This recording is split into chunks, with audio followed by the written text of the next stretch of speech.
गणेश चतुर्थी व्रत माघ मास के कृष्ण पक्ष की चतुर्थी को संकष्ट चतुर्थी व्रत कहते हैं।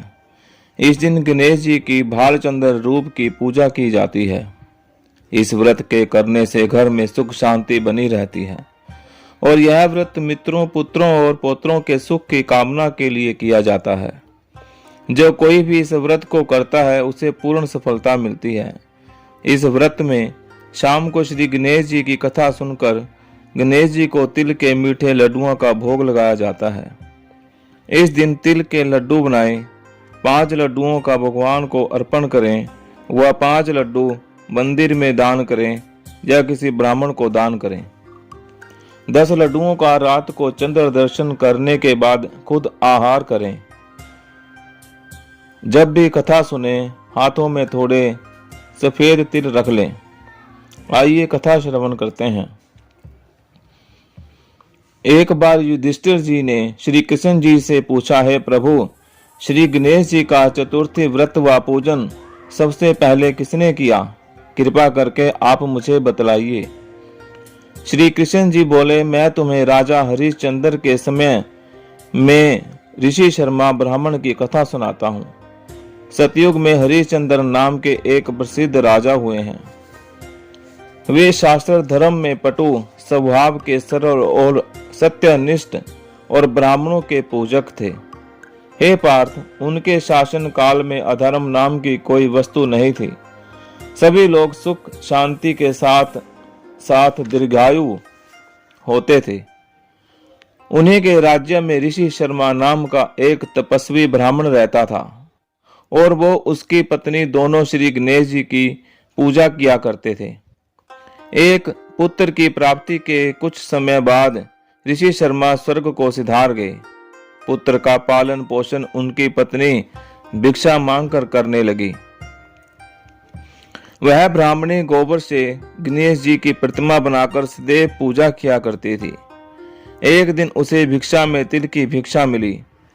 उसने गणेश जी को भोग लगाने के लिए उन्हीं तिलों के लड्डू बनाए।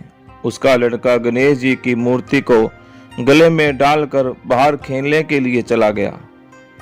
तब एक बुरी सोच वाले कुम्हार ने ब्राह्मणी के उस 5 वर्ष के बालक को जबरन पकड़कर अपने आवा में, जिसमें वो अपने मिट्टी के बर्तन पकाया करता था, उसने उसी के उस बालक को छोड़कर उसमें आग लगा दी।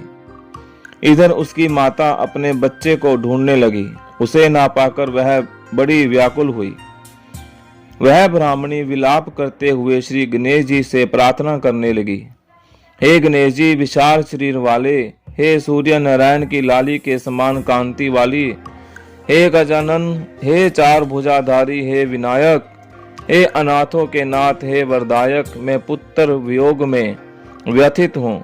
आप मेरी रक्षा कीजिए, आप मेरे पुत्र की रक्षा कीजिए। वह ब्राह्मणी इसी प्रकार भूखी प्यासी आधी रात तक विलाप करती रही। प्रातःकाल होने पर कुम्हार अपने पके हुए बर्तनों को देखने के लिए गया। जब उसने आवा खोला तो देखा उसमें जांग भर पानी भरा हुआ था और उससे भी ज्यादा हैरान वह तब हुआ जब उसने आवा में उस बच्चे को बैठे और खेलते हुए देखा। ऐसी अद्भुत घटना को देखकर वह भय के कारण कांपने लगा। इस बात की सूचना उसने राज दरबार में दी। कुमार ने राज्यसभा में जाकर राजा से हाथ जोड़कर बोला, हे प्रज्वलित अग्नि के समान तेजवान, हे महाराज राजा हरिश्चंद्र, मैं अपने दुष्कर्म के लिए वध के योग्य हूँ। हे महाराज, मैंने अपनी कन्या के विवाह के लिए कई बार मिट्टी के बर्तन पकाने के लिए आवा पकाया, परंतु मेरे बर्तन कभी नहीं पके, सदैव कच्चे रह जाते थे। तब मैंने दुखी होकर एक तांत्रिक से इसका कारण पूछा। उसने कहा कि तुम चुपचाप एक बालक की बलि चढ़ा दो, तुम्हारा आवा पक जाएगा। तब मैंने सोचा कि किस बालक की बलि दूं। मैंने अपनी पत्नी से परामर्श किया कि ब्राह्मण ऋषि शर्मा तो अब जीवित नहीं रहे। उनकी पत्नी भीख मांगकर गुजारा करती है, वह इस लड़के का क्या करेगी? मैं इस बालक की बलि दे दूं तो मेरा आवा पक जाएगा। मैंने निश्चय किया कि मैं इस बालक की बलि दे दूंगा, और मैंने इस बालक को आवों में बिठाकर आग लगाकर रात को निश्चित होकर सो गया।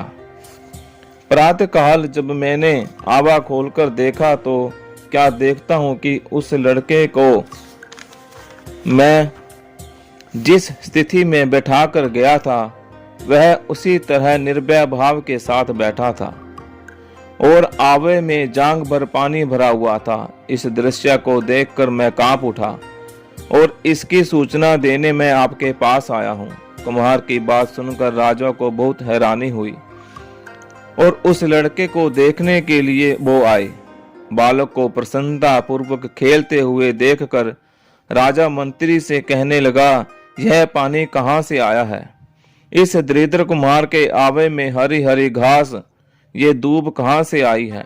बालक को ना ही आग लगी है, ना ही जलन हुई है, और ना ही भूख प्यास लगी है। वह आवे में ऐसे खेल रहा है जैसे अपने घर में खेल रहा हो। राजा मंत्री से ऐसी बातें कर रहा था, तभी वह ब्राह्मणी वहां पर आ गई।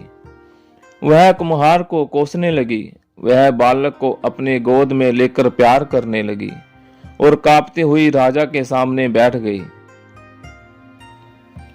राजा हरिश्चंद्र ने पूछा कि इस बालक को ना जलने का क्या कारण है?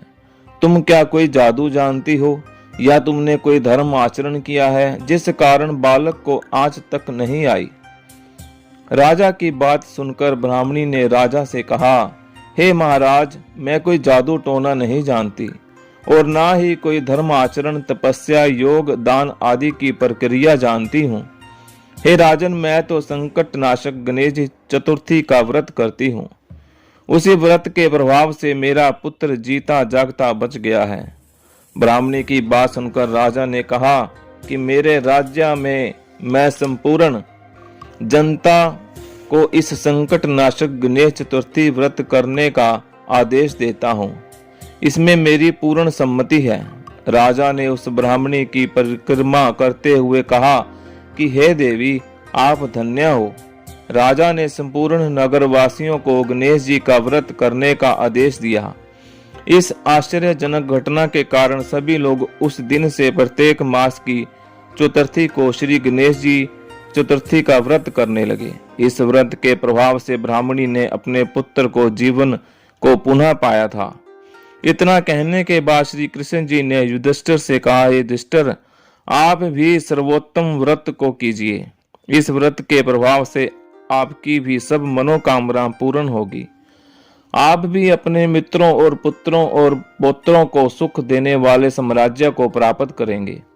जिस प्रकार श्री गणेश जी ने ब्राह्मणी के पुत्र की रक्षा की है, उसी तरह श्री गणेश जी आप सबकी रक्षा करें, आपको सुख और शांति वाला जीवन प्रदान करें। बोलो श्री गणेश भगवान की जय। और अधिक धार्मिक कथाएं सुनने के लिए चैनल को सब्सक्राइब करें, बेल आइकन जरूर दबाएं। धन्यवाद।